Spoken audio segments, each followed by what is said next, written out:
I'm here with Joe Comm, the author of Legendary Locals of Latrobe, and we're here at the Visitor Center. We're in the middle of a book signing, but we're going to take a minute and talk to Joe a little bit. Where did you get the idea for the book? Well, I taught 6th grade over at Latrobe Elementary School for about 7 years, and at that time they taught local history.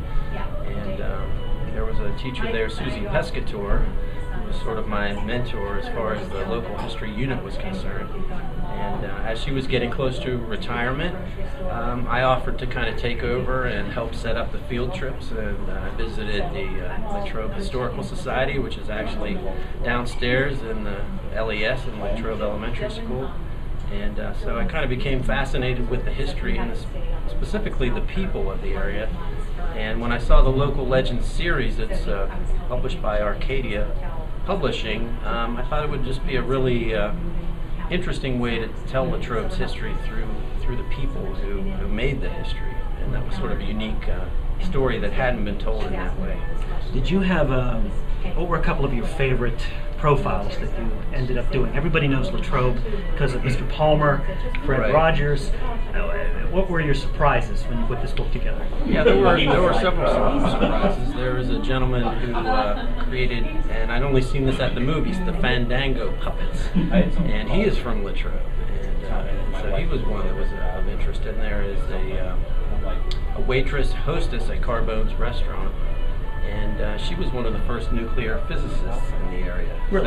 So it's surprising to people when they walk in and find out, they see the picture of the Nautilus submarine on the wall there at Carbone's, and they find out that she was one of the first nuclear physicists in the area. Was, I guess, on What's My Line. I read that she was on What's My Line, and nobody could guess what she was, because she looked like a typical 50s housewife, but she was a scientist.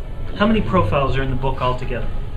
About 200. 200. Yeah, close to 200. And it covers the history from the early years before there was a town of Latrobe. It actually goes back about 100 years before Latrobe was established. It goes back to when Hannistown would have been the county seat of the area, and General John Forbes blazed his road through the area, which is still labeled as Forbes Road.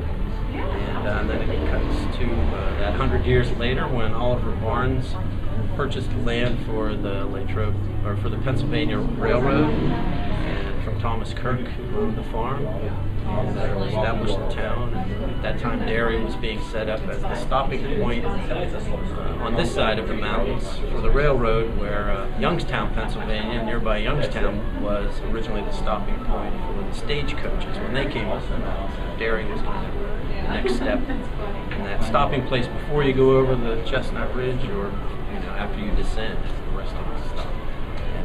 So much history in this book. It's available here at the Neighborhood Visitor and Information Center on Route 30 in Sharkey's Cafe. Joe Comm, thank you. We're going to get back to the book signing, sell a few more books, but stop by the Neighborhood Visitor and Information Center and pick up Legendary Locals of Latrobe by Joe Comm.